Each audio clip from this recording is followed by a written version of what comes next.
नमस्कार, श्री स्वामी समर्थ. सगळ्यांचं माझ्या यूट्यूब चॅनलमध्ये अगदी मनापासून स्वागत आहे. कोजागिरी पौर्णिमा कधी आहे, कोजागिरी पौर्णिमेची मांडणी कधी करायची, उपवास कधी पकडायचा, या व्हिडिओमध्ये मी पूर्ण डिटेल माहिती दिलेली आहे. लक्ष करून ऐका आणि व्हिडिओ जर आवडला तर मित्रमैत्रिणींमध्ये शेअर करायला विसरू नका. पूजा मांडणी कशी करावी, कधी करावी याबद्दल सांगणार आहे. तर कोजागिरी पौर्णिमा आहे 16 तारखेला संध्याकाळी 8:40 लागत आहे. तर आपल्याला कोजागिरी पौर्णिमेची मांडणी ही संध्याकाळी 11:30च्या पूर्वी म्हणजे बुधवारी 11:30 रात्रीच्या 11:30च्या आधी आपल्याला ही मांडून ठेवायची आहे.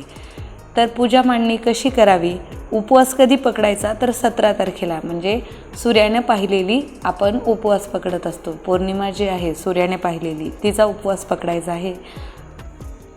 कोजागिरीचा उपवास म्हणजे पौर्णिमेचा उपवास कोण पकडतं, ज्यांनी नवरात्रचे उपवास पकडलेले असतात ते कोजागिरीचा पौर्णिमेचा उपवास पकडतात, किंवा बरेच जण पौर्णिमा जे रेग्युलरली करतात ते पकडतात. आता पूजा मांडणी कशी करायची, तर एक चौरंग घ्यायचा, त्याच्यावरती शुभ्र पांढरा कपडा अंथरून घ्यायचा, समोर रांगोळी काढायची, लक्ष करून रांगोळी काढायची आणि त्याच्यावरती आपल्याला 2 विड्याचे जोडपानं ठेवून घ्यायचे आहेत. एक तांब्याचा गडवा आणि एक तांदळाचा भरीव गोल काढून घ्यायचा. तर तांब्याचा गडवा हा तांदळाच्या ढिगाऱ्यावरती ठेवायचा आहे. स्वस्तिक काढून पाण्याने भरलेला ठेवायचा, त्याच्यावरती आंब्याचा डहाळा टाकायचा. ते आहे इंद्राचं प्रतीक म्हणून आपल्याला पूजायचं. आता ही जी जोडपानं घेतलेली आहेत नागवेलीची, त्याच्यावरती आपल्याला लक्ष्मी आणि कुबेर स्थापित करायचे आहेत. तुमच्याकडे जर लक्ष्मी कुबेरची मूर्ती असेल तर ती ठेवू शकता, किंवा तुम्ही सुपारी ठेवली तरी चालेल. पण या 2 सुपाऱ्या जपून ठेवायच्या आहेत, म्हणजे जेणेकरून तुम्हाला लक्ष्मीपूजनाला उपयोगी येतील. आणि त्याचबरोबर एक तांदळाचा भरीव गोल करून घ्यायचा, तो आहे चंद्राचं प्रतीक म्हणून. चंद्र, इंद्र, कुबेर आणि लक्ष्मी यांची स्थापना आपल्याला 11:30 वाजता करून ठेवायची आहे. त्यानंतर दुधाचा प्रसाद आपल्याला 12 ते 12:39 हा चंद्राच्या उजेडामध्ये ठेवायचा. म्हणजे जे काही चंद्राच्या शलाका किरणं दुधामध्ये पडतात तो अमृत म्हणून आपण प्रसाद ग्रहण करायचा. म्हणजे वर्षभर आपण निरोगी आरोग्यसंपन्न राहतो.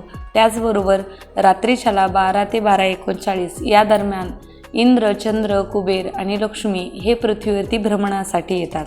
मुळातच कोजागिरी पौर्णिमेचा अर्थ असा आहे की कोजागरती म्हणजे कोण जागा आहे, जे जागे आहेत त्याला लक्ष्मी आशीर्वाद देत असते, त्याला धनाचा आशीर्वाद देते, त्याला काहीही कमी पडत नाही, तो आरोग्यसंपन्न राहतो. याचसाठी आपण जागरण करायचं आहे.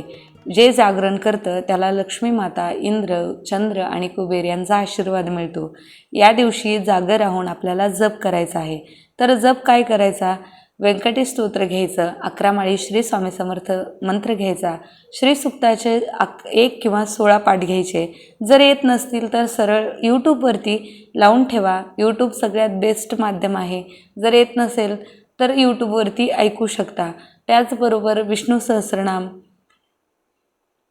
कुबेर मंत्र, विष्णू गायत्री मंत्र, लक्ष्मी गायत्री मंत्र हा 11 माळी आपल्याला जपायचा आहे.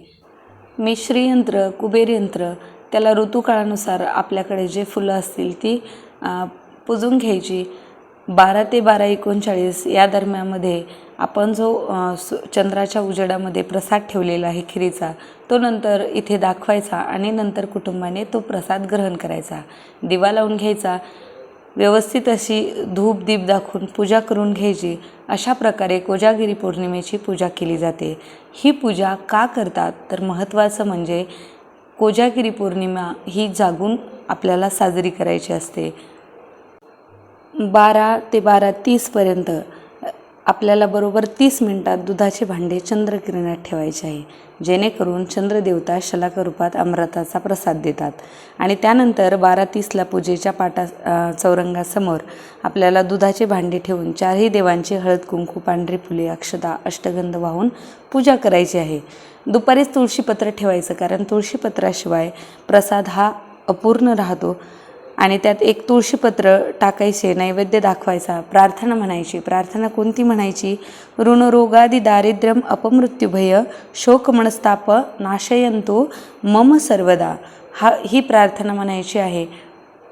आणि या ज्या 2 सुपाऱ्या आहेत त्या दुसऱ्या दिवशी जपून ठेवायच्या, म्हणजे आपल्याला लक्ष्मीपूजनाला या कामी येत असतात. मी दरवर्षी याच 2 सुपाऱ्या पुजते, त्या देवघरामध्ये एका डब्बीमध्ये जपून ठेवते. परत दुसऱ्या पौर्णिमेला या सुपाऱ्या पूजत असते. त्याचबरोबर लक्ष्मी आणि कुबेराची मूर्ती असेल, श्रीयंत्र कुबेरयंत्र असेल तर त्याची पूजा करून घ्यायची आहे. त्याचबरोबर 12:30ला या काळात लक्ष्मीप्राप्तीची सेवा करायची. ती तर मी तुम्हाला सांगितलीच आहे की कुबेर मंत्र 1 माळ घ्यायचा, श्रीसूक्त घ्यायचं, व्यंकटेश स्तोत्र घ्यायचं, गीतेचा 15वा अध्याय घ्यायचा. ही अतिशय महत्त्वाची लक्ष्मीप्राप्तीची सेवा आहे. लक्ष्मी म्हणजे श्री, शोभा, लक्ष्मी अनेक प्रकारची आहे. वित्तलक्ष्मी, गुणलक्ष्मी, लक्ष्मी, भाग्यलक्ष्मी, सर्वच प्रकारची लक्ष्मी जागृत माणसाला मिळते. आळशी, प्रमादी किंवा झोपाळू माणूस प्रत्यक्ष समोर आलेल्या लक्ष्मीलाही ओळखू शकत नाही. देवी महालक्ष्मी ही परमदयाळू आहे आणि कृपाळू पण आहे. ती हित करणारी आहे, पण या देवीची मोठी बहीण मात्र संकटे आणते. आपण नाही का म्हणत, त्रास देते, कटकटी आणते, तिला अक्काबाई म्हणतात.